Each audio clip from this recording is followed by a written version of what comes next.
pues tenemos este tema, esperemos que sea de su interés.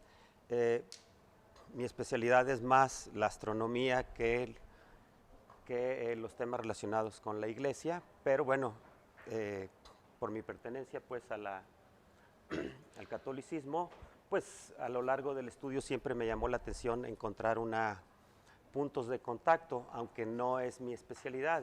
Estudié cosas un poco más teóricas, pero creo que es interesante, ¿no? Porque nos lleva a la reflexión de que a lo largo no solo del desarrollo pues del cristianismo, sino en todas las culturas, ¿no? Siempre la astronomía ha sido importante en diversos aspectos.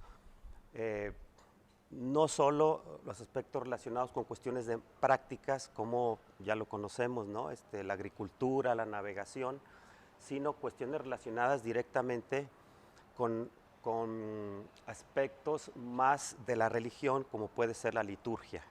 ¿Sí? Las cuestiones rituales, por ejemplo, vienen muy asociadas en casi todas las culturas con fenómenos astronómicos. ¿Okay? Entonces, por ahí va. Perdón, ¿hablar más fuerte?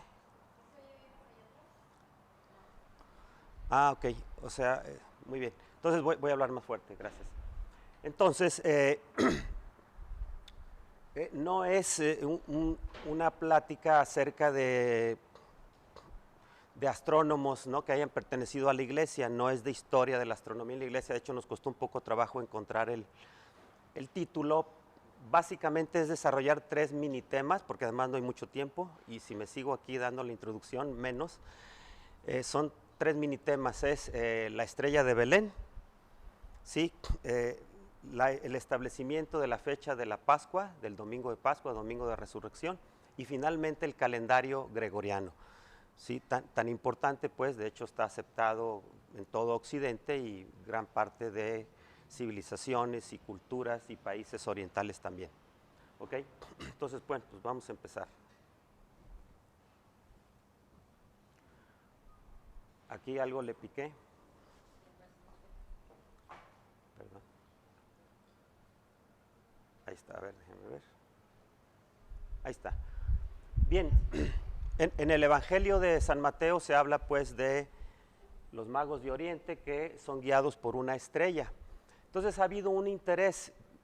Voy a terminar con un comentario que trae en la Biblia de Jerusalén acerca de esto, cuál es la importancia de esto.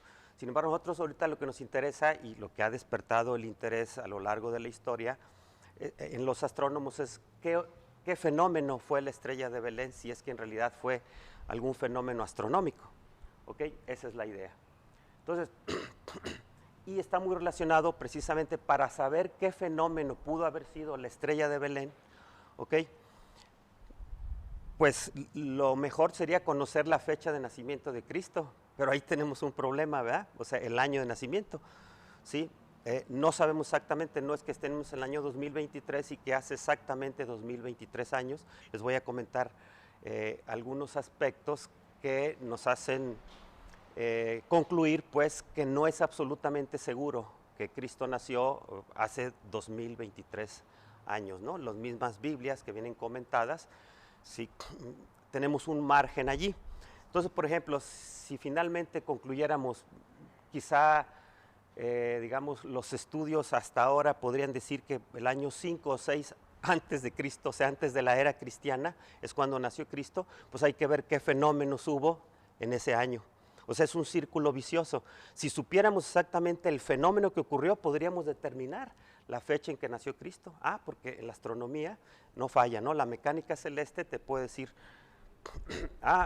vino el cometa Halley, ¿verdad? Entonces el cometa Halley vino 5 años antes de la era cristiana. Ahí nació Cristo, punto. Porque hay una correspondencia siempre entre los fenómenos, pues, y la historia. Muchas cosas, por ejemplo, los anales chinos, los chinos que siempre han tenido el cuidado, las culturas antiguas, civilizaciones chinas antiguas, tenían el cuidado, y es algo medio especial entre todas las culturas, de anotar el estado del cielo.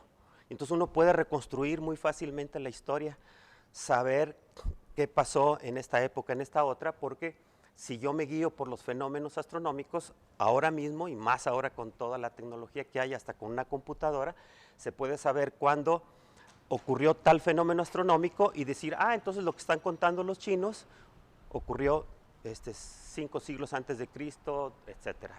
Eclipses, conjunciones planetarias, sí, distintos fenómenos, ¿no? Cometas, por ejemplo. ¿Okay? Entonces tenemos un círculo vicioso. Si supiéramos la fecha que nace Cristo, sabríamos qué fenómeno fue.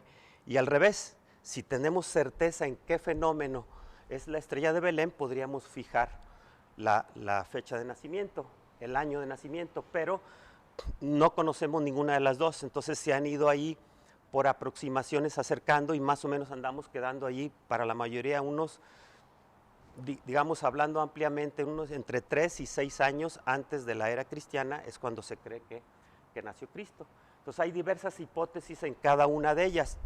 En las fechas de nacimiento, ya saben los historiadores, oye, ¿cuándo nació Cristo? Bueno, ¿qué dicen los evangelios, no? No me voy a tener mucho en esto, además no soy especialista, pero se habla, por ejemplo, de que era la época de que Herodes gobernaba en Judea, ¿sí?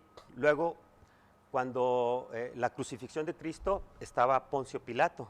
Luego estuvo el censo, ¿verdad? El censo que obligó a María y a José a trasladarse a Belén. Esas cosas, con viendo los registros, se puede ir más o menos acomodando, pero de todas maneras hay margen y para algunos hay contradicciones, ¿no? Ya ahí hay que ser cuidadosos porque hay unos que quieren ver contradicciones en cualquier cosa, ¿no? Sobre todo cuando se refiere, a veces gente que se refiere a cuestiones de la religión, más que ayudar, ¿verdad? Confunden.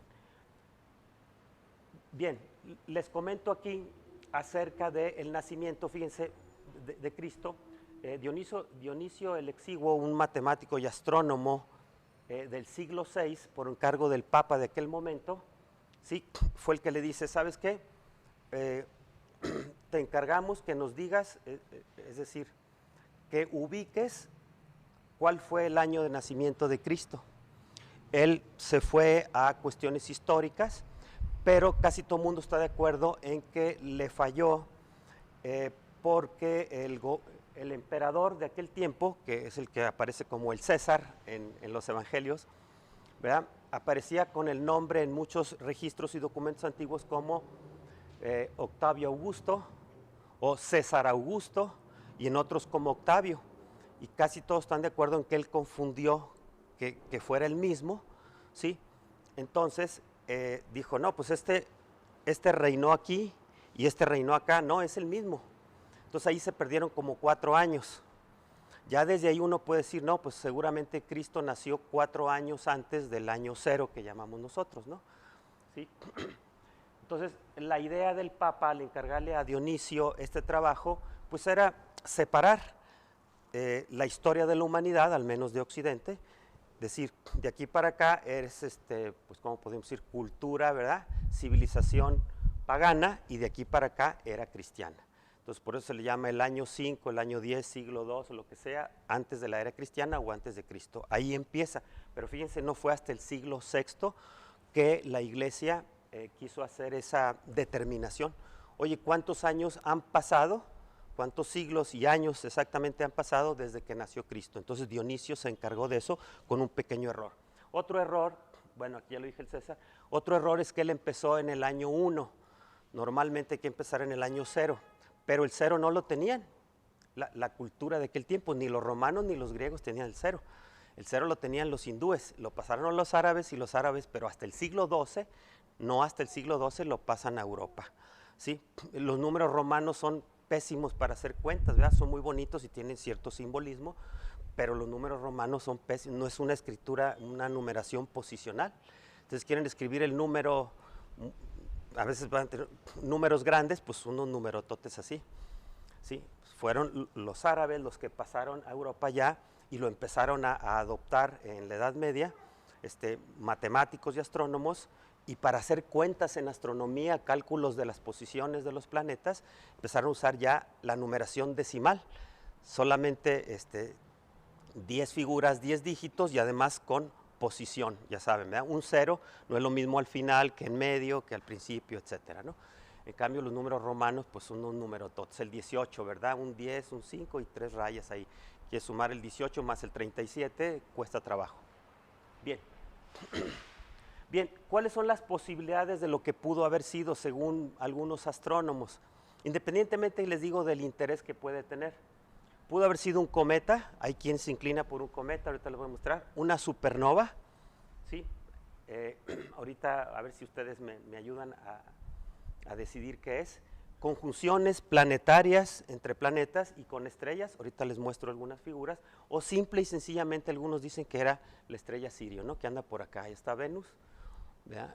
Más por allá va a ser Sirio, aquí se ve poco. Bien, la estrella Sirio es la estrella más brillante del cielo, entonces pudo haber sido también, es una posibilidad. Bien, ¿esto qué sería? Un cometa. Entonces hay quien, ya viendo que a lo mejor el nacimiento de Cristo pudo estar allí 3 antes de Cristo a 6, entonces uno dice, pues veamos qué fenómenos hubo en esa fecha. Vamos a descartar muchas cosas. Resulta que el cometa Halley, que es el más cercano, vino en el año 12 antes de Cristo, entonces está descartado ahora el cometa Halley. ¿Sí? Bien, otra posibilidad es esto. Aquí tenemos una fotografía, un puntito, y unos meses después tenemos esto. La diferencia en brillo, ¿esto cómo se llama? Una supernova. Es la explosión de una estrella. ¿Sí? Las estrellas tienen su ciclo de vida, nacen, ¿verdad? Están funcionando durante mucho tiempo y las estrellas de más masa explotan en supernovas. El Sol no va a hacer eso porque no tiene la masa suficiente, ¿sí? Es de 10, 11 masas solares en adelante. ¿Sí? El Sol pues nada más tiene una masa solar, curiosamente, ¿verdad? Y entonces no va a sufrir ese destino. Sufre otro destino más tranquilo que la explosión catastrófica y violenta al final de la vida. Pero a lo largo de la historia se han visto supernovas. No son fenómenos tan frecuentes, ¿no? Son 1 o 2 supernovas por siglo, por galaxia. Entonces, las supernovas históricas pues, son 4 y la de 1987, esta es la foto de la supernova de 1987. Fíjense, después de 1604, que fue la última supernova que se pudo ver a simple vista, no vino hasta la de 1987, y eso aquí en México no se veía porque estaba en la parte sur del cielo. Entonces se vio en Argentina, en Chile, en Australia, y muy buena. Esta fotografía es del Observatorio Anglo-Australiano, ¿no? Entonces, ¿pudo haber sido una supernova? Muchos dicen que no, porque los chinos eran expertos también en estar registrando, les llamaban las estrellas invitadas. Sí, cuando veían, decían una estrella invitada, porque para ellos, ya ven, el orden del cielo, ellos lo querían reflejar en su civilización, por eso ellos le llamaban el imperio celeste, ¿sí? Porque ellos decían que ellos eran un reflejo de lo que ocurría allá arriba. Entonces ellos observaban constantemente y no hay ningún registro de los chinos en esa época cercana al nacimiento de Cristo, entonces también pues se cree que no, o sea, no estamos confiando, ¿verdad?, a lo que ellos hicieron. Bien, aquí lo que tenemos es lo que se llama una conjunción de planetas. Aquí dice Júpiter y Saturno, y están muy pegaditos, ¿ok? Esto se vio en diciembre del 2020. De hecho, nosotros fuimos a un lugar con el telescopio para que la gente lo viera. Fue el 21 de diciembre, me parece, del 2020. Eso se llama una conjunción. Aquí ven ustedes, yo creo que desde ahí ven solamente un puntito, pero en realidad son los 2 planetas que ya están pegados. Voy a mostrarlo, aquí están más separados, aunque son otros 2, Júpiter y Venus. ¿Sí? Esto se llama conjunción planetaria, pero si se dan cuenta, cuando se juntan, ¿sí?, se vuelve muy brillante el objeto. Los planetas más brillantes, de hecho más brillante que la estrella más brillante, es Venus y Júpiter. Venus es el primero y Júpiter el segundo, ¿ok? En brillo. Entonces, si los pegamos, allá está Venus ahorita. Ah, no se ve por la barda, yo aquí lo veo muy bien. Véanlo, ahí está, no lo alcanzan a ver. Aquí, párense. ¿Ven esa estrella brillante? ¿Sí lo alcanzan a ver? Ese es Venus. Y Júpiter es el que le sigue en brillo. De hecho, esos 2, Venus y Júpiter, son más brillantes que Sirio, que es la estrella más brillante. Claro, los antiguos decían estrellas, pero en realidad son planetas, ¿verdad? Porque están muy cercanos a nosotros. ¿Sí? Entonces, esa es otra posibilidad, que hayamos tenido, perdón, una conjunción, ¿sí? Entonces, aquí para acabar rápido con esta parte, ¿verdad? Porque es un poco larga, el 17 de junio del año 2 antes de Cristo hubo una tremenda conjunción de Júpiter y Venus, pero, o sea, Júpiter y Venus bien pegaditos como lo están aquí Júpiter y Saturno. Pero en este caso sería entonces más brillante porque Júpiter y Venus son más brillantes que Júpiter y Saturno juntos. Porque de hecho Venus es el más brillante pues, más brillante de los objetos que vemos ahí, aparte de la Luna y el Sol. ¿Verdad? Venus a veces se ve en el día, Venus, por ejemplo, de lo brillante que es, ¿no? Sí, pero una conjunción como esa ocurrió en 1818 y la que sigue en el 2065. Entonces, pues, con suerte alguno de ustedes lo va a ver, ¿verdad? Pero, sí, encontrar el ciclo completo es un poco difícil, o sea, porque no es tan sencillo el ciclo. No es decir, cada 800 años, no, sino que decir, se apareció ahorita, luego apareció 135 años después, luego 400, luego 500 y ahora se empieza a repetir, ahora sí el ciclo. Pero no es un ciclo simple, sino un ciclo que tiene subciclos, digamos, ¿no? No son tan fáciles. Bien, esto pues depende de qué, de que los planetas se están moviendo en torno al Sol y la Tierra también. Que tú veas una conjunción es porque los dos planetas se pusieron y yo también lo estoy viendo y lo estoy viendo en línea. Como yo puedo ver, por ejemplo, perdón, ustedes dos, por ejemplo, yo no los veo en línea, mis dos primeros compañeros acá, pero si me pongo aquí, ya los veo, ¿verdad? Los veo en conjunción. Pero si ellos estuvieran moviendo y yo también, pues entonces el fenómeno se vuelve complejo, ¿verdad? Esto es un ejemplo, fíjense, aquí tenemos, esto ocurrió, no me acuerdo si fue en 2015, Júpiter, Marte, Luna, Venus están muy cercanos, pero sobre todo tenemos aquí una estrella que se llama Regulus, es la estrella más brillante de la constelación León, ¿sí? Entonces hay veces que hay conjunción de planeta con estrella. Claro, la estrella está lejísimo, está a varios años luz de distancia, ¿no? Y los planetas están aquí cerca, ¿sí? Entonces, pero fíjense, imagínense una conjunción Venus con Régulo, se vuelve un objeto brillante, porque Régulo es estrella brillante. Entonces, también otra posibilidad para la estrella de Belén es una conjunción Júpiter-Régulo que hubo en aquella época. Entonces, es otra opción, nomás les muestro aquí. Aquí está, es la misma foto, pero ampliada. Aquí está Venus y ahí está Régulo, ¿sí? Allieva es la tercera estrella más brillante de la constelación de León, ¿ok? Bien, entonces esa es otra posibilidad, conjunción planeta-estrella. Y finalmente, pues la estrella más brillante del cielo, ¿cómo se llama? A ver si ya se les olvidó, Sirio, ¿verdad? La estrella más brillante, Sirio, esa es, por último, una posibilidad, ¿ok? Entonces es un poco nada más tomar de pretexto la estrella de Belén para hablar algo de astronomía, ¿ok?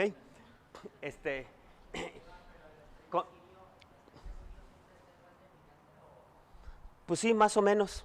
Sí, más o menos, sí, no es una estrella variable, muy variable, no. Sí, tiene como 2 veces la masa del Sol, no, perdón, 1.5 veces la masa del Sol y 2 veces el tamaño, pero es una estrella estable. O sea, las estrellas tienen una época, una etapa, donde están estables y donde pasan el 90% de su vida.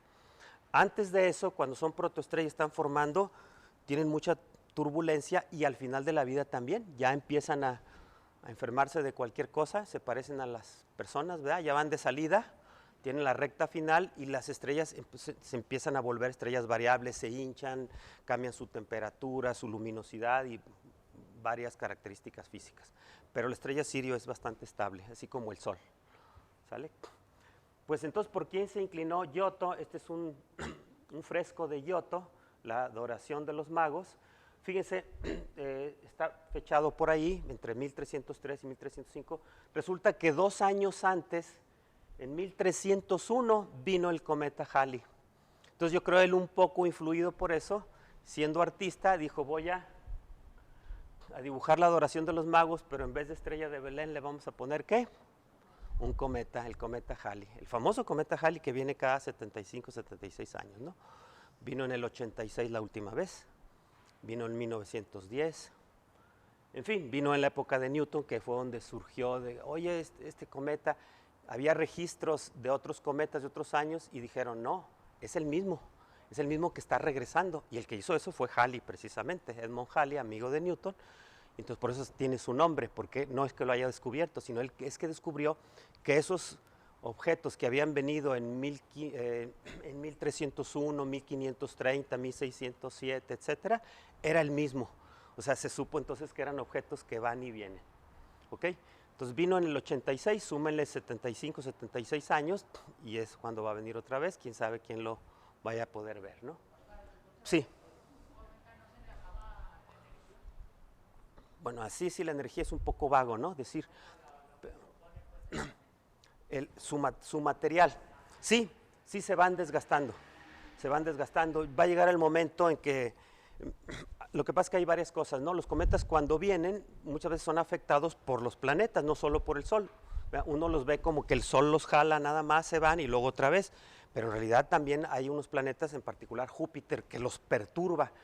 Sí, y entonces a veces si esa perturbación hace que la siguiente vez pase muy cerca del Sol, sí, o el Sol lo puede romper, lo cual se ha visto varios casos, los deshace, o se lo puede comer el Sol. Se han visto inclusive en tiempo real. Hay un lugar en internet que se llama SOHO, S-O-H-O, es un observatorio solar que está en tiempo real viendo al Sol. Y si uno se pasa unos cuantos días ahí, no se los recomiendo, van a perder mucho el tiempo. A algunas de esas les puede tocar ver cómo se come un cometa el Sol. ¿Por qué? Eso ocurre con frecuencia. ¿Sí? Entonces, pero sí se van desgastando porque, de hecho, la cola es un material que le sale al cometa. Es material, es polvo, son hielos que se subliman, como un hielo que pasa del estado sólido al estado gaseoso de inmediato. Ese fenómeno se llama sublimación, pasar del estado sólido al gaseoso sin pasar por el líquido. Entonces, eso ocurre.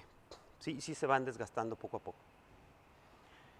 Aquí está la cita de Mateo. La estrella que habían visto en Oriente iba delante de ellos hasta que llegó y se detuvo encima del lugar donde estaba el niño. Y aquí viene una nota, esto de la Biblia de Jerusalén, de 2009 que tengo, dice, el evangelista piensa manifiestamente en un astro milagroso del que es inútil buscar una explicación natural. Eso dice la Biblia de Jerusalén. ¿Sí? Entonces, aquí la postura es que es un fenómeno que probablemente no va a ser astronómico. Y yo lo estaba pensando, ¿no? Inútil probablemente en dos sentidos, ¿no? Dice, no lo estés buscando porque no lo vas a encontrar, porque no es un fenómeno natural, ¿no? Sino sobrenatural, es lo que quiso expresar el evangelista. Y número dos, si lo encontraras, de todas maneras es inútil, porque ya, ¿y eso qué? Fue una supernova y, ¿sí? Fue un cometa.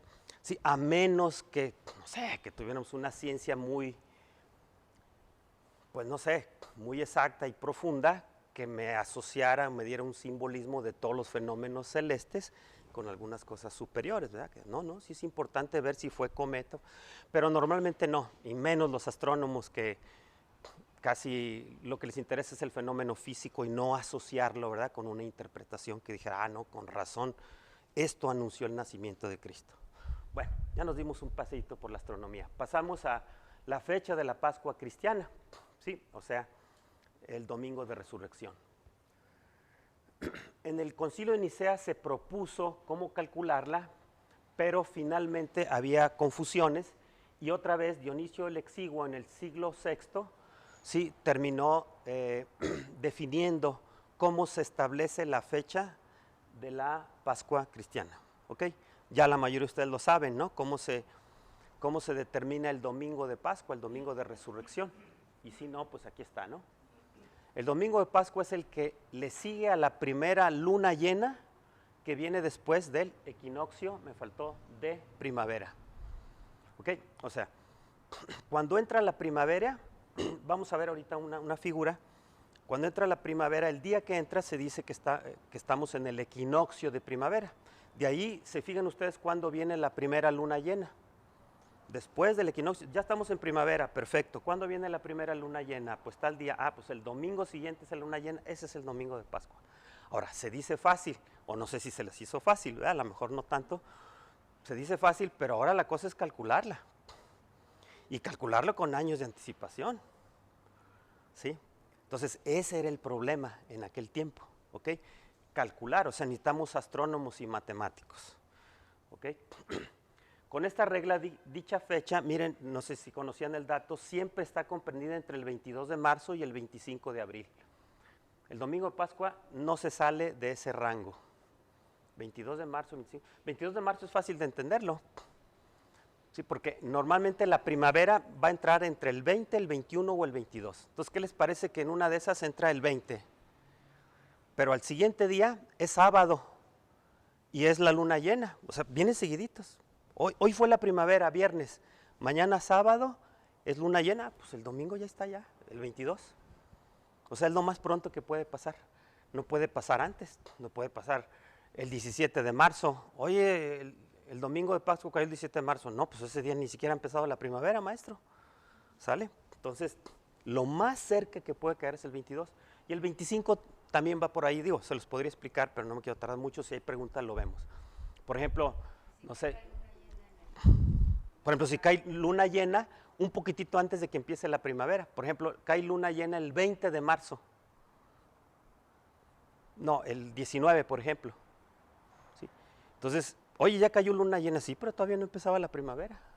Te tienes que esperar a la primera luna llena después de la primavera. Ah, entonces me tengo que esperar al 18 de abril. Y si ese 18 de abril, de mala suerte, cae en domingo, no voy a hacer que se me cruce con la Pascua judía, porque ellos es cuando la celebran. Ellos lo celebran en la luna llena. Los cristianos es el domingo posterior a la luna llena. Entonces, los cristianos del principio pusieron el domingo posterior a la luna llena.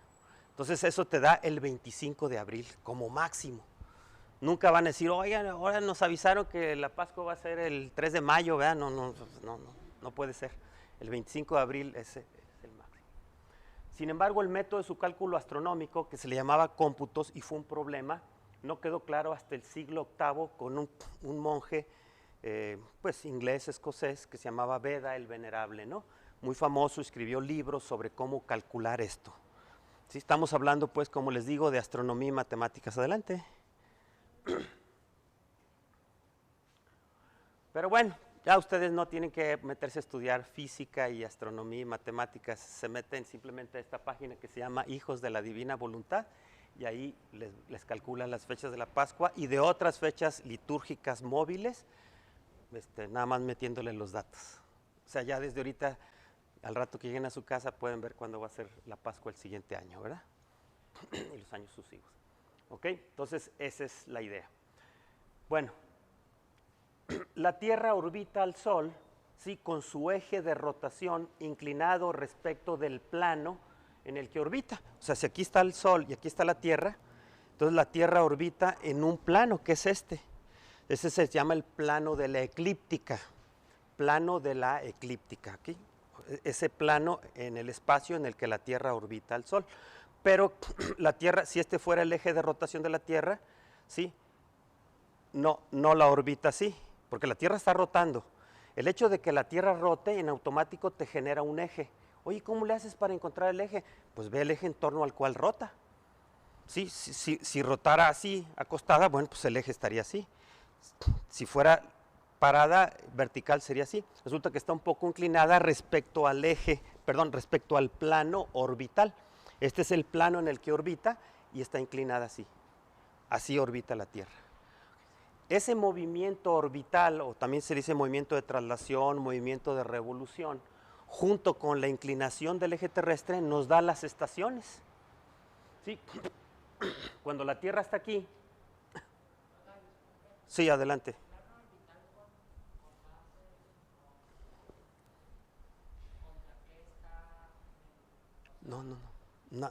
Nada. O sea, el plano orbital queda definido si tú tienes una curva. No, ninguno. O sea, el plano, es decir, el plano lo genera la curva que la Tierra hace en torno al Sol. O sea, si te dicen, mira, aquí está la Tierra y se va a mover así, en una, que no es circunferencia, no, es más, aquí mismo lo dice, ¿qué es qué? ¿Qué curva es? Una elipse, ¿verdad? Es casi circunferencia, es una elipse. Oye, ¿cuál es el plano que contiene esa elipse? Agarra un plano, una cartulina que contenga esa elipse. Es este. Este es el plano. Nada más, no estamos dando su posición en el espacio, ahí sí. Oye, pero ¿cómo me das la posición? Usa un marco de referencia para... No la estamos dando, simplemente que se entienda que este es el plano, ¿sí? Y que el eje no va perpendicular al plano, sino va inclinadito, va así, ¿ok? Entonces, eso me genera las estaciones. Entonces, fíjense, aquí, creo que ya no, esto no funcionó, bueno. Pues sí, ¿verdad? Perdón. No, esto era para pasarle nada más.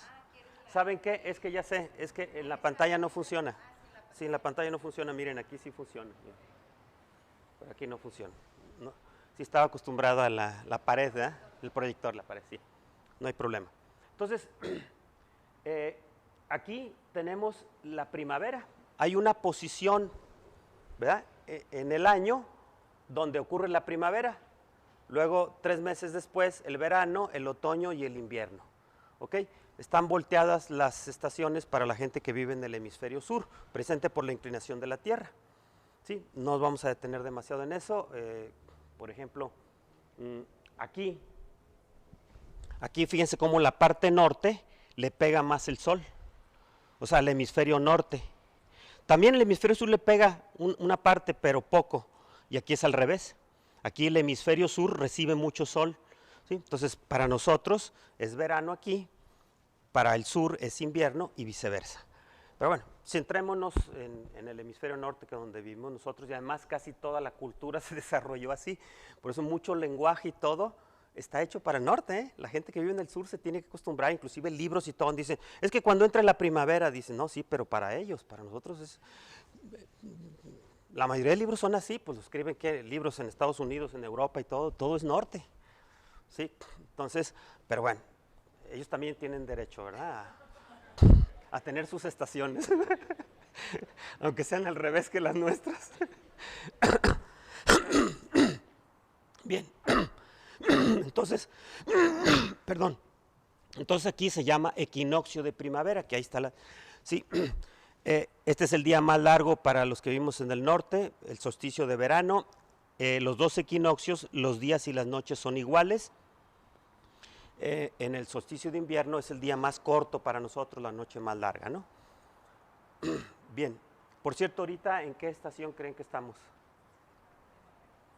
Primavera, pues acaba de pasar la Pascua, ¿verdad? Y recuerden que la Pascua es después de la primavera, luna llena, ¿ok?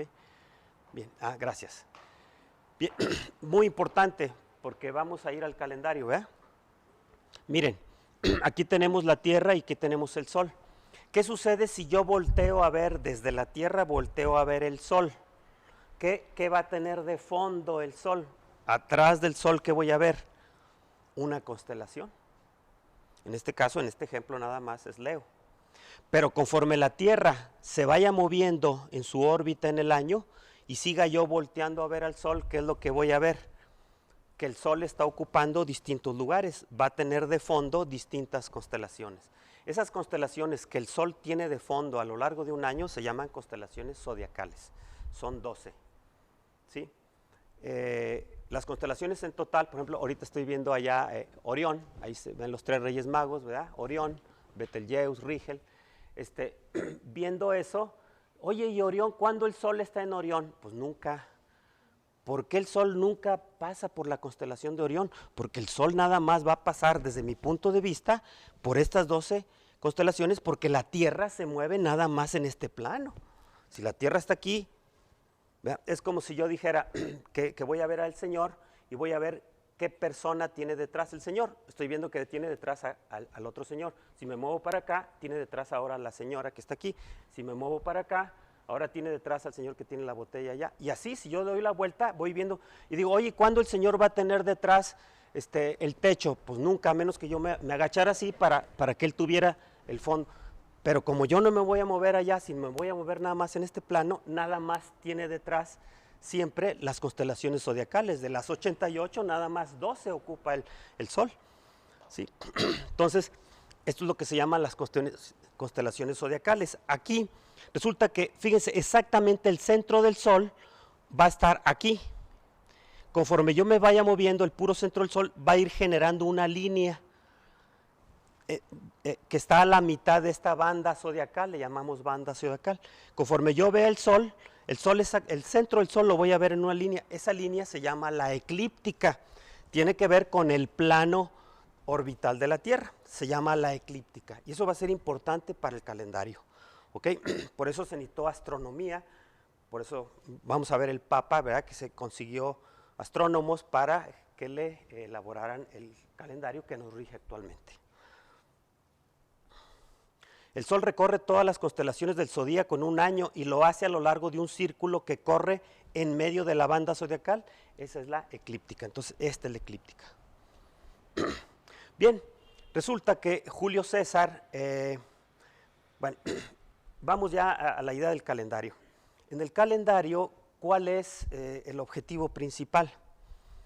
El objetivo principal es que tú tengas una contabilidad de los días, ¿verdad? Que rija las actividades humanas, pero que esté acorde con la astronomía, con las estaciones principalmente.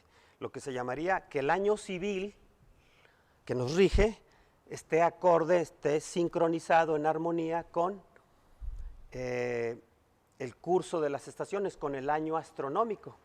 Es decir, que ocurran más o menos lo mismo en las mismas fechas cada año. Porque si no, ¿verdad? Si no hago eso y no sé hacer un buen calendario, pues al rato, ¿verdad? El 20 de diciembre va a ser pleno verano. No se trata de eso. Ahorita nosotros asociamos el 20 de diciembre con que hace frío, que ya está a punto de entrar el invierno, ¿verdad? O si no, el 1 de enero que fuera pleno verano, ¿qué les parece? Hoy es 1 de enero, pero es pleno verano.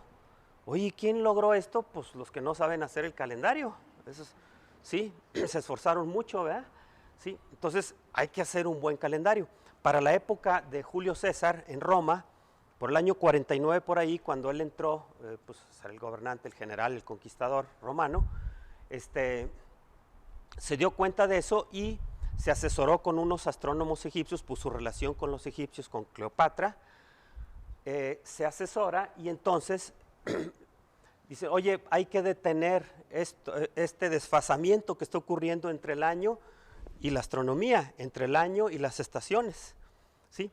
Entonces, el cambio más grande es que introdujo lo que se llama el año bisiesto. Después de cada 3 años de 365 días, vamos a poner un año de 366. Claro, ya venía un desfase muy grande. El calendario de ellos estaba basado, ¿de dónde partía el calendario de ellos? Así como el nuestro ahora, pues debe de partir del nacimiento de Cristo. Sí, el de ellos era de la fundación de la ciudad de Roma. Entonces, como había habido un desfase grande, en aquel tiempo tuvo que compensarlo, que es lo que nos va a suceder y fue lo que hizo el Papa en el siglo XVI. Es decir, ya tenemos un desfase, pero hay que arreglarlo, vamos a decirlo así. Entonces él tuvo que hacer un ajuste, por decirlo de alguna manera, tuvo un año muy largo, un año como de más de 400 días. Este año lo vamos a sacrificar, va a tener 400 días, pero ¿para qué? Compensemos todo ese desorden que hubo en épocas pasadas, con otros calendarios pues menos buenos.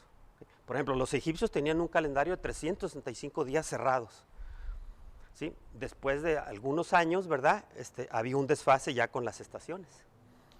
Entonces esos mismos egipcios le dijeron a Julio César, bueno, podemos arreglarlo de esta manera. ¿Ok? Entonces dice, bueno, eso ya se los dije, el año bisiesto. Para este calendario la duración media del año es de, ¿cuánto va a durar un año ya en promedio con el calendario juliano? 365.25. Este punto 25, ¿qué fracción es? Una cuarta parte. Pues claro, ¿verdad? Lo que hacemos es agregar un año cada 4. Si ese año lo divides, perdón, gracias, un día cada 4 años. Si ese día lo repartes entre 4, te queda una cuarta parte. Entonces, cada año en promedio dura esto, pero tú no haces el ajuste cada año, tú dejas ahí que se deslice un poquito y a los 4 años, pum, le agregas un año y ya compensas. Es como si alguien, un día, perdón, le voy agregando años a los días yo, en lugar de días a los años. Sí, como si alguien te debe 25 centavos y no se lo cobras, hasta que te dé un peso ya le cobras el peso completo. Sí, así es más fácil entenderlo, ¿verdad? Entonces, eso fue lo que pasó. Esto atenuaba el desfaseamiento mencionado, pero no lo detenía. Fíjense, entonces, el arreglo del calendario juliano no detuvo ese desfasamiento, aunque ya era muy poco, ¿sí? De modo que para el siglo XVI, en lugar de entrar el 21 de marzo, la primavera entraba el 11 de marzo. O sea, teníamos aquí que se nos habían perdido ¿cuántos días? 10. ¿Sí? Más bien se nos adelantaban los días, ¿no? O sea, la primavera entraba el 11 de marzo, en lugar de originalmente cuando lo instituyó, que era el 21, aquí era el 11 de marzo. Eso ya no le gustó a nadie, ¿verdad? Y desde cuando, pues, el concilio de Letrán, del siglo XVI, ¿no? Antes del de Trento, por creo que es 1516 por ahí, ya dijo que había que meterle mano al calendario. El concilio de Trento lo afirma también, ya definitivamente, y un poco después le va a tocar a un papa establecerlo, porque pues, no es de un día para otro. El concilio puede decir esto, pero bueno, cuesta trabajo. A ver, pero ¿dónde está el equipo que lo va a hacer, ¿no? ¿Y cuánto le va a llevar de tiempo hacerlo? Entonces, eso fue lo que pasó. Ahí fue donde ya se le metió mano al calendario. Bueno, les voy a decir por qué es ese error. Ahora, esta es la parte un poquito más técnica de la plática. Sí, esa discrepancia, en la fecha del equinoccio de primavera es debido a un movimiento de la Tierra. O sea, ¿por qué aún con el cambio del calendario juliano, de todas maneras, desde que lo instituyó él en 46 a.C. hasta el siglo XVI, se habían perdido 10 días? ¿Por qué? O sea, a fin de cuentas, ¿de dónde viene ese desfase? ¿Sí? Viene de un movimiento de la Tierra, que no sé si se los han comentado, ya no es ni el de rotación ni el de traslación, es un movimiento que se llama de precesión, y es este.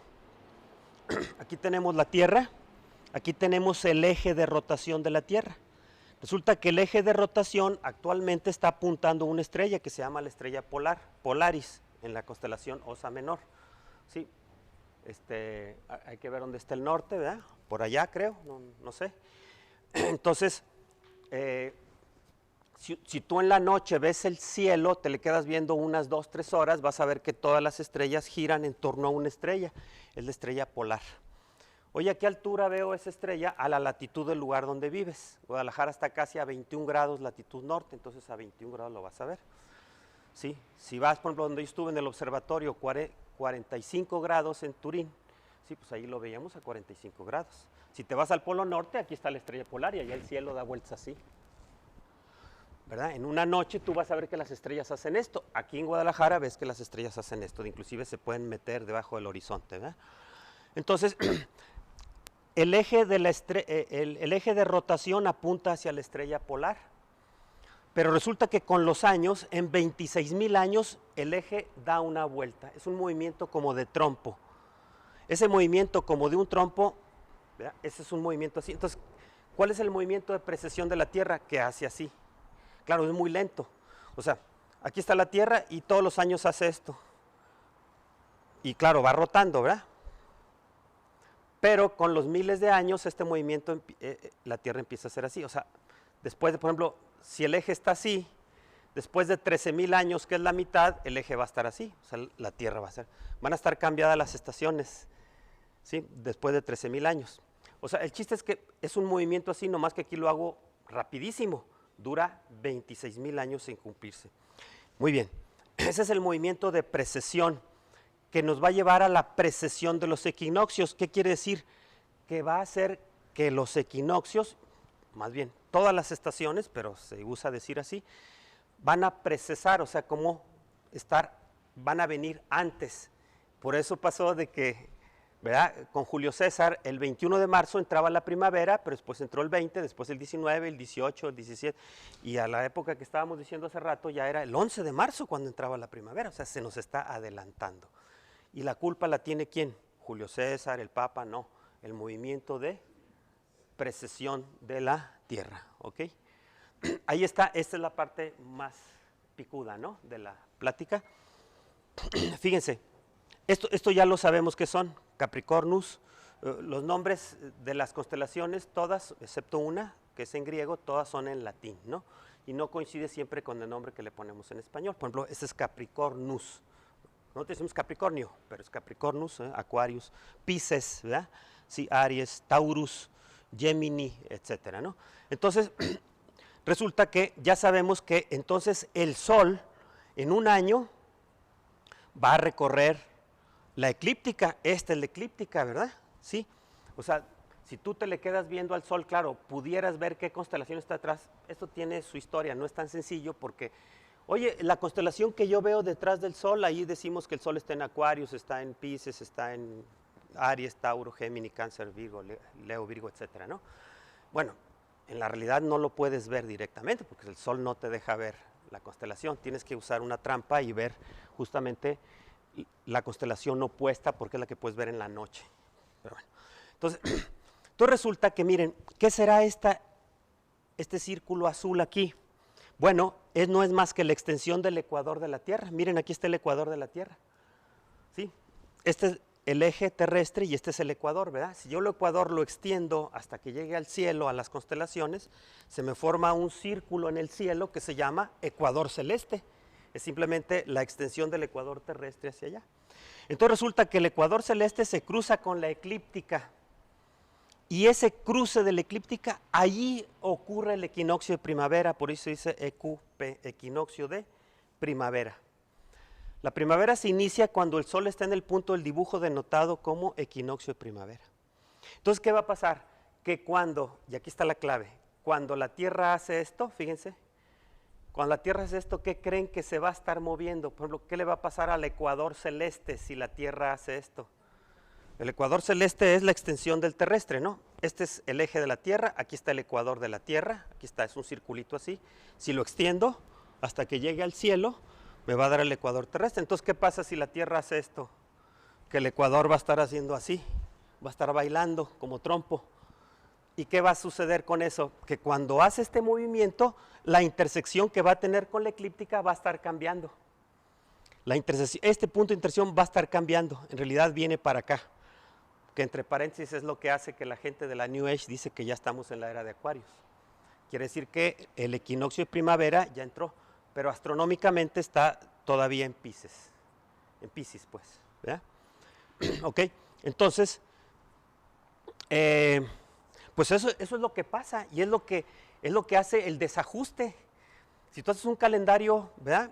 X, dices, este año duró tanto y así lo dejas fijo, pues se te va a empezar a desfasar. ¿Por qué? Porque este punto de intersección va a estar cambiando.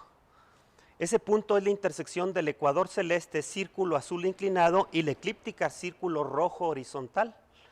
Resulta que el movimiento de precesión hace que este punto vaya recorriendo las constelaciones zodiacales, que la entrada de la primavera sea adelante, ¿sí? Y por lo tanto haya que hacer ajustes en el calendario. Esa es la idea. Este punto se le llama, pues sí, equinoccio de primavera, o también se le dice el punto vernal. Entonces el punto vernal se está desplazando. ¿Debido a qué? Al movimiento de precesión del eje terrestre. También se le llama la precesión de los equinoccios, porque va haciendo que el equinoccio ocurra un poco antes, un poco antes, un poco antes. Entonces hay que tomar en cuenta esta astronomía. Entonces, ¿quién se avienta a hacer un calendario, verdad? Que sea exacto. ¿Ok? Bueno, pues fue lo que hizo aquí el Papa Gregorio XIII en el siglo XVI, no él, ¿verdad? Si se lo encargó a los matemáticos y astrónomos, para evitar que la primavera comenzara cada vez antes en el calendario, principios de marzo, luego finales de marzo, luego finales, mediados y principios de febrero. Si no le metes mano a esto, ¿verdad? Si lo dejas que se te deslice, pues al rato la primavera va a empezar en enero, ¿verdad? Sí, si no. Entonces, el Papa Gregorio XIII ordenó en el siglo XVI la confección de un nuevo calendario que subsanara ese inconveniente. En este nuevo calendario gregoriano, así se va a llamar. Entonces, sí, la idea era dejar el calendario, ¿qué? Juliano, y entonces darle paso al calendario gregoriano, con cálculos que se apoyaban en la obra de Copérnico. Esto ya fue interesante. Ya había pasado, ¿verdad?, el tiempo. Copérnico murió y publicó su libro en 1543, ¿sí? Entonces ya se tenía a la mano los cálculos que él había hecho ya con su nuevo sistema, ya se aprovechó eso. De hecho, Copérnico, el astrónomo polaco, pues, que es el que conocemos que en los tiempos modernos propone el sistema heliocéntrico, o sea, son los planetas los que se mueven en torno al Sol. Copérnico dedica su libro al Papa, no me acuerdo si era Urbano VIII, Urbano VIII es el de Galileo. Pablo III, le dedica su obra y una de las cosas que le dice, y esto sirve para el calendario. No, súper bien, ¿no? Entonces, por eso no hubo problemas con la iglesia, con la publicación, como muchos creen que cuando Copérnico sacó su libro, la iglesia lo metió en el índice de libros prohibidos. No fue así. Esa es otra historia. Fue hasta 1616 y ya, porque él estaba metiendo la mano ahí Galileo, ¿no?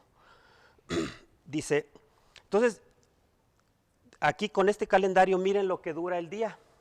¿Cuánto duraba con Julio César en el calendario juliano? 365, ¿qué? .2500. Aquí no, .2425. O sea, dura un poco menos. Es 11 minutos y 14 segundos más corto que el del juliano, lo que da una diferencia de un día cada 128 años. ¿Sí? Es decir, esa es la diferencia entre los dos calendarios. El gregoriano siendo más exacto.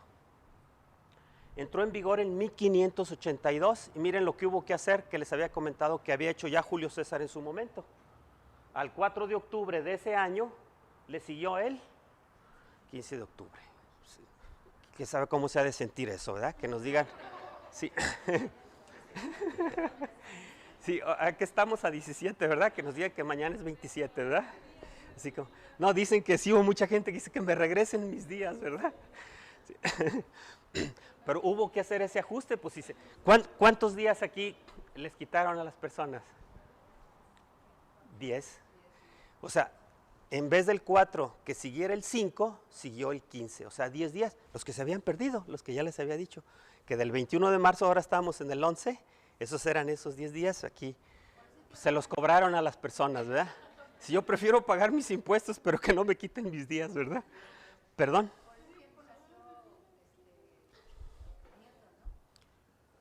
Bueno, esa es otra anécdota. Sí, nació un poco después, 1642. Bueno, si hay tiempo comentamos la anécdota de Newton y de Shakespeare y Cervantes, ¿verdad? Es interesante. Bien, pues ahí tienen, miren lo que pasó. Aquí está el calendario, ¿no? 1, 2, 3, 4, 15, ¿verdad? Sí. O sea, dicen que hay gente que pensaba así que como que le ven quitado 10 días, o sea, pensaba que biológicamente y todo, pues 10 días menos voy a vivir, o sea, no, es un calendario nada más, ¿verdad? O sea, no te va a pasar nada. O a lo mejor lo peor que te iba a pasar quedó en esos días que se fueron, quién sabe para dónde, ¿verdad? De manera que con el fin de establecer una sincronización entre el año astronómico, que es la sucesión de las estaciones, con el año civil, en el calendario gregoriano la regla práctica quedó de la siguiente forma. Es decir, desde el punto de vista práctico, el calendario gregoriano, además de quitar esos días esos días fue para compensar el error anterior del juliano, digamos. Pero dice, oye, pero ¿cómo le vamos a hacer para nosotros que no se nos deslice tanto, ¿verdad? Ese cambio. Y entonces la regla es la siguiente, fue prácticamente actuar sobre los años bisiestos y la manera es esta. La regla tiene 3 pasos. Los años cuyas 2 últimas cifras sean múltiplos del 4 son bisiestos. Por ejemplo, puse años cercanos a nuestra época. El 2016 fue bisiesto, el 2020. ¿Por qué? Porque el 16 es múltiplo de 4, ¿verdad? Es 4 por 4. El 20 aquí es múltiplo de 4. Y el próximo año, 24, también es 6 por 4. Este es 5 por 4 y este es 4 por 4. Entonces el próximo año, no se les olvide, acuérdense de esta plática, ¿verdad? El próximo año es año bisiesto. Primera regla. Está sencilla, sí, ¿perdón? Un abonito, sí, ya se nos juntó la deuda, ¿verdad? Para pagar el pesito que debemos. 2. Los terminados en 00, o sea, los que se llaman años de siglo, ¿sí? No son bisiestos. Por ejemplo, el año 1900 no fue bisiesto, el año 2100, pero con una excepción. Oye, profe, ¿no puso aquí el año 2000, que también va a ser de la excepción? Sí, vamos a ver dónde está la excepción, pero digamos que hablando en general, los que terminan en 00 no son bisiestos, excepto algunos. Como ven que no puse el año 2000 ahí, seguramente el año 2000 va a entrar en esa excepción. ¿Cuál es la excepción? La excepción es Los múltiplos de 400, o sea, los años que son múltiplos de 400, sí son bisiestos. O sea, aunque terminen en 00, ¿sí? Van a ser la excepción. En lugar de seguir la regla 2, que es los 00 no son bisiestos, excepto los que sean múltiplos de 400. Por ejemplo, el año 1600, ¿verdad? Cuando tuvo mala suerte Giordano Bruno, ¿verdad? En 1600, ahí ese año fue bisiesto. El año 2000 fue bisiesto. ¿Por qué? Porque el 2000, oye, pero termina en 00, sí, pero es parte de la excepción. El 2000 es un múltiplo de 400, ¿no? Si te van a pagar 2,000 pesos, si te pueden hacer 5 pagos de 400. Sí, entonces múltiplo de 400. El año 2400 también va a ser bisiesto, pero el año, por ejemplo, 2100 no es bisiesto, entra en la regla 2. El año 2200, que nadie vamos a estar aquí, el año 2200 no es bisiesto. El año 2300 tampoco. El año 2400, ese sí. Y luego el 2500. Dicen que la regla práctica es quitarle 3 bisiestos cada 400 años. Eso fue el arreglo. Claro, se dice fácil, pero bueno, costó, ¿verdad?, hacer cálculos. Sí, ya en la regla práctica para un calendario civil, esa fue la regla práctica. Bueno, pues con eso es el calendario civil común que rige actualmente en la mayor parte del mundo, para empezar en todo Occidente. También hay su historia, cómo lo fueron adoptando los países. En cuanto el Papa sacó eso, de hecho, el principal apoyo lo tuvo del rey de España y sus territorios, que incluye inclusive Portugal, parte de Italia, pero fue España, Portugal, Italia y Polonia inmediatamente. En cuanto el Papa sacó la bula esa, no me acuerdo cómo se llama, se adoptó. Francia lo adoptó, esto lo sacó en octubre, ¿verdad? En diciembre Francia lo adoptó, y ya después otros países, por los protestantes. Alemania, la parte católica de Alemania, el siguiente año. La parte protestante le llevó como 130 años adoptarlo, y los más rebeldes a este respecto, bueno, conocidos, fue Inglaterra por el anglicanismo. Fíjense, ellos, es una cuestión astronómica, sin embargo ellos creían, o sea, lo tomaban, no es que creyeran, sino lo consideraban que era someterse, ¿verdad?, a Roma, andar adoptando este calendario gregoriano. Entonces no lo adoptaron hasta 1752. Y entonces eso originó problemas, porque para 1752 ya habían pasado muchas cosas que conocemos de la historia. Entonces cuando nos dan la fecha de lo que pasó, tienes que decir juliano o gregoriano, porque Inglaterra para ese entonces era juliano, y con ese se quedó. Otros de los que mantuvieron esto fueron los rusos, el imperio ruso, los zares y todo eso lo mantuvieron. Fíjense, curiosamente, después de la revolución bolchevique, sí, la tremenda revolución allá en Rusia, fue cuando se adoptó el gregoriano. Terminando la revolución en 1918, se adoptó. ¿Sí? Que también hay otra anécdota.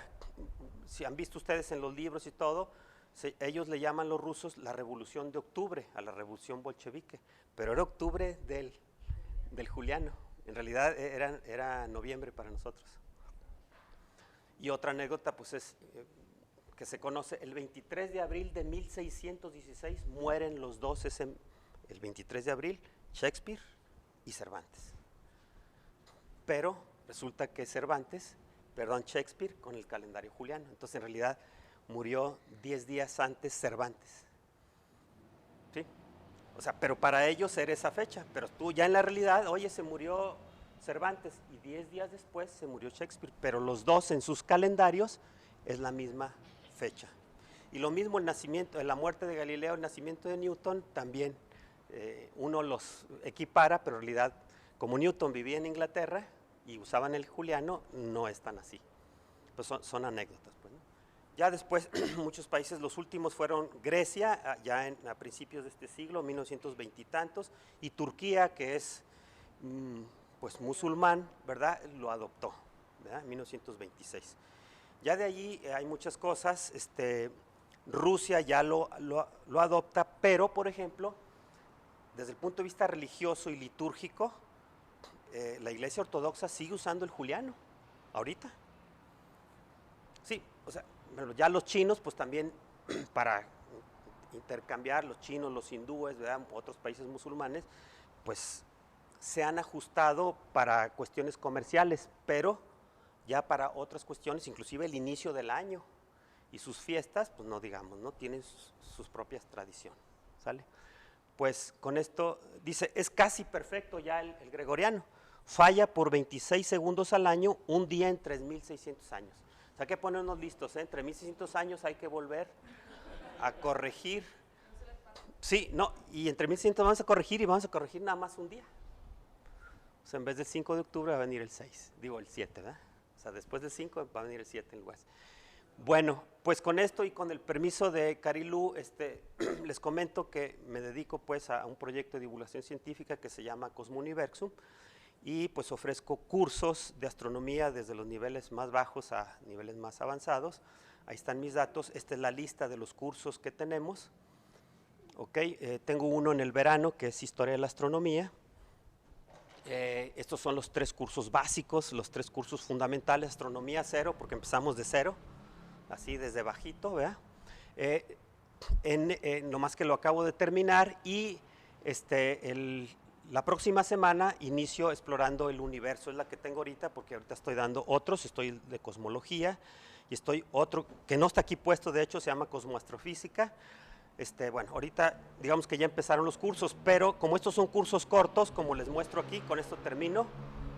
Por cierto, aquí gracias a la profesora que me hizo este póster, iniciamos el 25 de abril y son cursos de 6 semanas y vamos a ver estos temas. También tengo el programa desglosado y detallado, pero básicamente son estos temas. Entonces esa es la propaganda, la promoción de los cursos.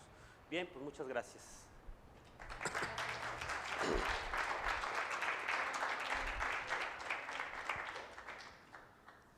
45 minutos.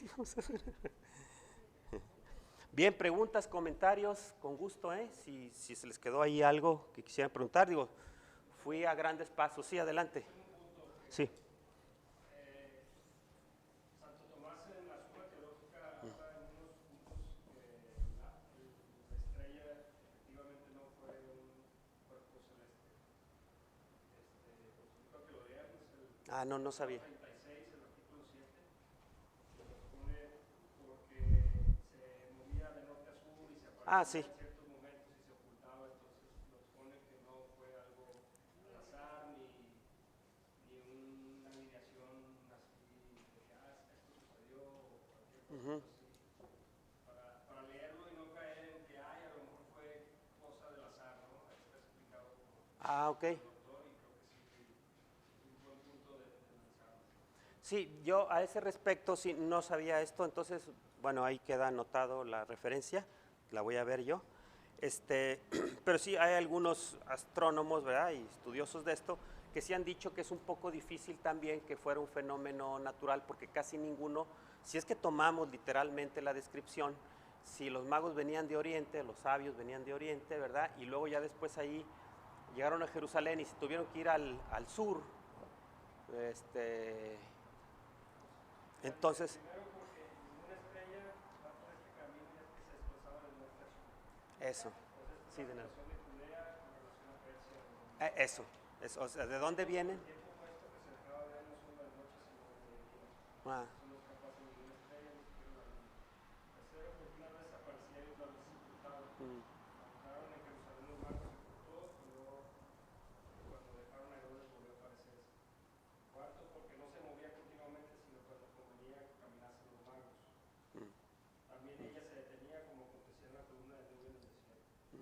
Quinto, porque no se mostró en el parto de la Virgen quedándose en lo alto, sino que descendió a lo bajo.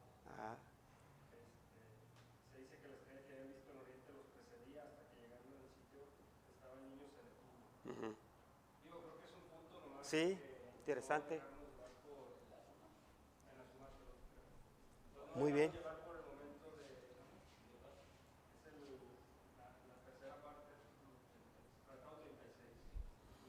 Muy bien, qué interesante, ¿no? O sea, eso nos lleva pues a otro nivel, vamos a decirlo así.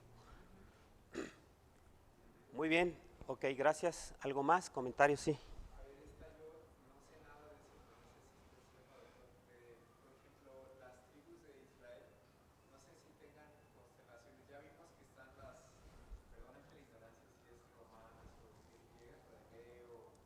Son Babilonias principalmente, pero sufrieron agregados. Haz de cuenta que los griegos los tomaron de Babilonia y después los romanos de los griegos.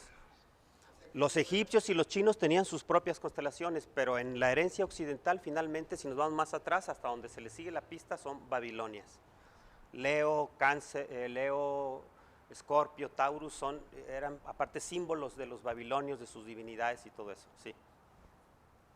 Ah, ¿eso era nada más?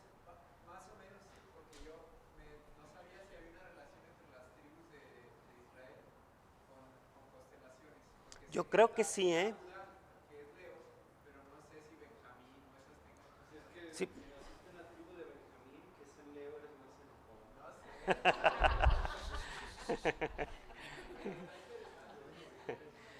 Sí, uno de los nombres de Cristo es el León de Judá. Entonces sí hay una relación allí, pero no la conozco, pero pienso yo que lo debe de haber, porque también en otras civilizaciones hay ese número 12 donde sí está más explícita la correspondencia con las constelaciones zodiacales. O sea, lo que significa es que el cielo, ¿verdad? Sí, digamos, no sé, hay una armonía. Tú no puedes decir, no, pues el cielo se mueve como sea, ¿no? Siempre fue considerado que había una armonía, desde los pitagóricos, no digamos Platón, ¿no? Muy antiguo, ¿no? Ya Sí. los babilónicos se ven esos nombres. Están muy... Sí, así es. Los babilónicos, a ellos les debemos, por ejemplo, ellos usaban un sistema de numeración sexagesimal, o sea, del 60. Por eso a ellos les debemos el círculo de 360 grados, el día de 24 horas. Después los griegos lo adoptaron, ¿verdad? Entonces, pues en realidad es interesante, ¿no? Cómo, a fin de cuentas, fíjense, los griegos pasaron los romanos. Aquí, por ejemplo, en el caso del occidente cristiano, vemos dos líneas de herencia. Una más occidental de los griegos y romanos, y por ahí llega, ¿sí? Seguimos usando, por ejemplo, la iglesia cristiana usa las constelaciones, que tú dices, oye, pero esas constelaciones muchas vienen de los babilonios. Pues sí, así es, o sea, es una herencia, ¿verdad? Y la otra de los judíos, porque el establecimiento de lo que tuvo que hacer ahí Dionisio el Exiguo es para establecer la fecha de la Pascua, pues basarse en la Pascua judía, porque la clave es de que la crucifixión, ¿verdad? Y la resurrección de Cristo ocurrieron ahí. Sí, en los 3 evangelios sinópticos se habla de que Cristo celebró la Pascua pues el jueves, ¿verdad? La cena, la última cena, y en San Juan la Pascua era el día de la crucifixión, ¿sí? Pero está allí, entonces sí, hay que ver cómo los judíos calculan su Pascua y nosotros nos vamos al domingo siguiente, punto. Oye, no, pues para ellos es el 14 de Nisan, se llama. Les voy a decir por qué. El Nisan es el primer mes judío. Los judíos tienen un calendario lunar en esa parte de los meses, ¿sí? Y entonces para ellos el año empieza con la primavera, sí, pero con la luna nueva de la primavera. O sea, fíjense, es así, tienes el equinoccio de primavera, luego dices, ¿cuándo es la primera luna nueva? Pues 3 días después. Ahí luna nueva es igual que los musulmanes, luna nueva, pum. Ahí empieza el primer mes del año para ellos, que se llama Nisan. ¿Cuántos días faltan para que venga la luna llena? De una luna nueva a una luna llena, más o menos, ¿ustedes qué creen? ¿Cuántos días podrían pasar? 28. 14. Es el 14. En Levítico y Números, me parece, también viene especificado eso, que celebren el 14 de Nisan porque es la luna llena. Entonces, sobre eso, el cristianismo dice, pues el domingo siguiente, se acabó. O sea, estás apoyado en otras cosas, no estás inventando todo de la nada. Entonces, es interesante, ¿no? Toda esta cuestión tradicional. Sí. Yo solo un comentario. Me parece como curioso cómo el hombre en su inteligencia trata de ver orden en un llamado desorden. Uh-huh. Porque ahorita conocer unas que se empleaban, de cómo tiene que ser bisiesto cada cierto tiempo, o incluso la última palabra que es una diapositiva que es casi. Casi perfecto. Exactamente, ¿no? Pero casi perfecta según nuestra visión, pues debe meramente racional.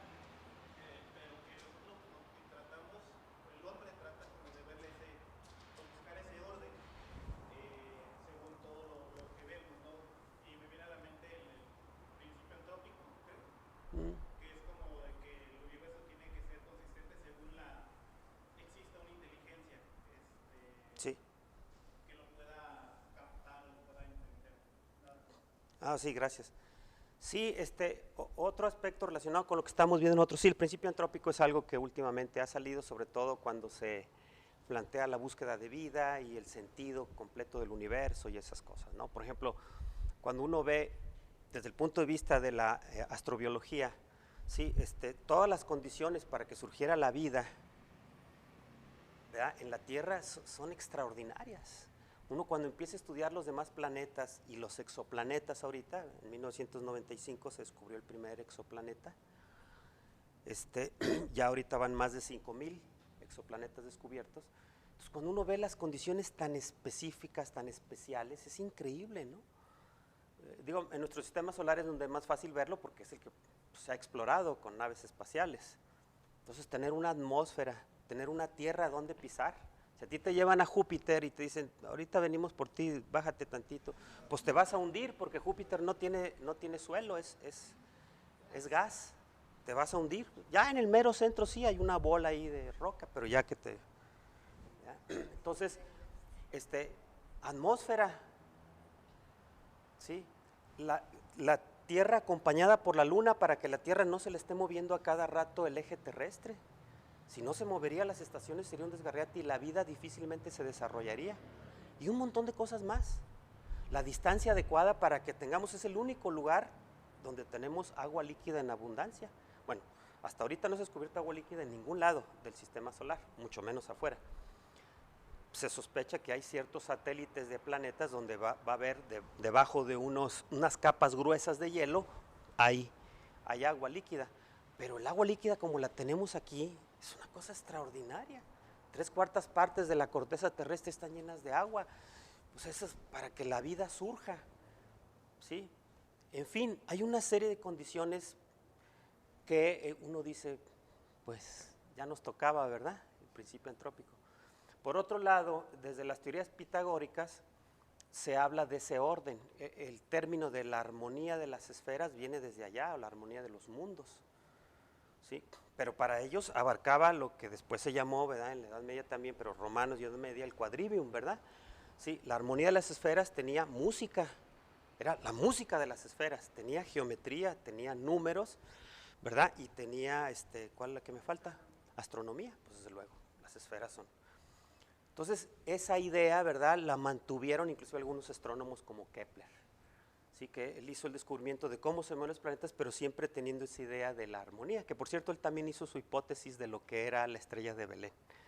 Y entonces él le sale que es en el año 6 a.C. y es una conjunción Marte, Júpiter y Saturno. O sea, muchos astrónomos a lo largo de la historia han hecho su hipótesis acerca. Pero bueno, ya hay que tomar en cuenta el comentario que nos hizo el compañero. Muy bien, ¿qué más? ¿Dudas? Bueno, pues espero que les haya gustado. Pues gracias. No, gracias a ustedes, sí.